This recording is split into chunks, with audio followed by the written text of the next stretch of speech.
सवाल खड़ा हो रहा है कि किसकी बात पर भरोसा किया जाए। एक रिपोर्ट देखिए उस पर।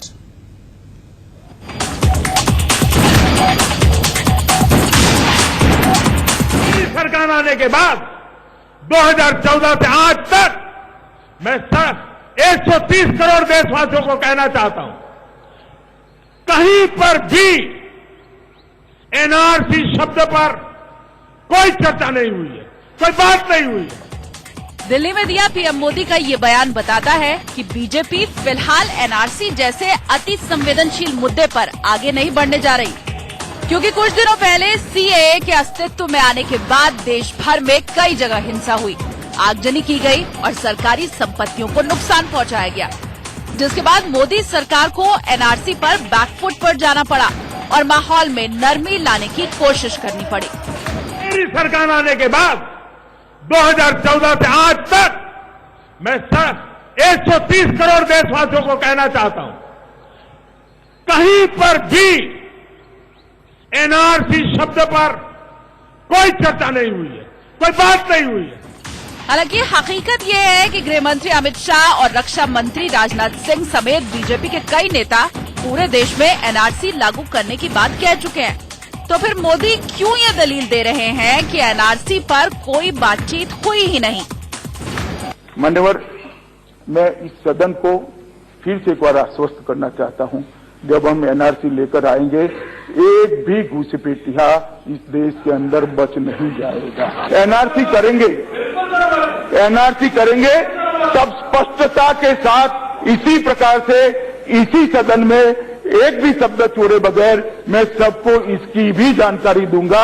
इसमें मुझे कोई तकलीफ नहीं है, मगर मानकर चलिए एनआरसी आने वाला है, एनआरसी बस। अब हम लोगों ने फैसला किया कि नहीं, सारे देश भर में एनआरसी चलाएंगे।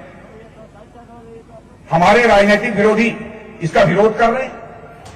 सत्ता पक्ष के लोग सीएए और एनआरसी के प्रावधानों को देश हित में बताने में जुटे हैं, लेकिन समूचा विपक्ष एनआरसी और सीएए को देश बांटने वाला बता रहा है। उन्हें संदेह है कि एनआरसी सीएए से मुसलमानों को निशाना बनाया जा सकता है, इसलिए जैसे ही पीएम मोदी का एनआरसी पर चर्चा न होने वाला बयान आया, वैसे ही विपक्ष के नेताओं ने सरकार को घेरना शुरू कर दिया।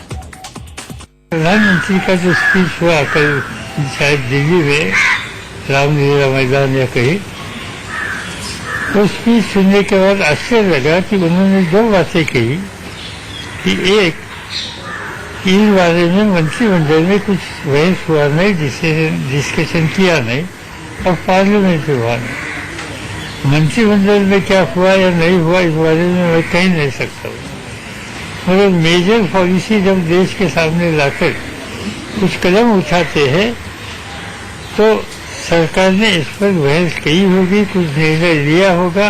विदाउट दैट इस तरह की पॉलिसी देश के सामने आ नहीं सकती। जाहिर है कि देश की जनता एनआरसी पर मोदी सरकार के विरोधाभास से हैरान है, क्योंकि प्रधानमंत्री कुछ कहते हैं और उनके मंत्री कुछ और।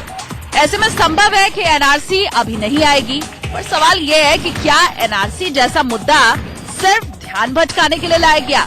और जब सीएए एनआरसी के खिलाफ देश भर में हिंसक प्रदर्शन हुए तो हैरत में पड़ी सरकार ने एनआरसी पर कदम पीछे खींच लिए। Bureau report, India news. तो चलिए अब आपको एक बार समझाते हैं।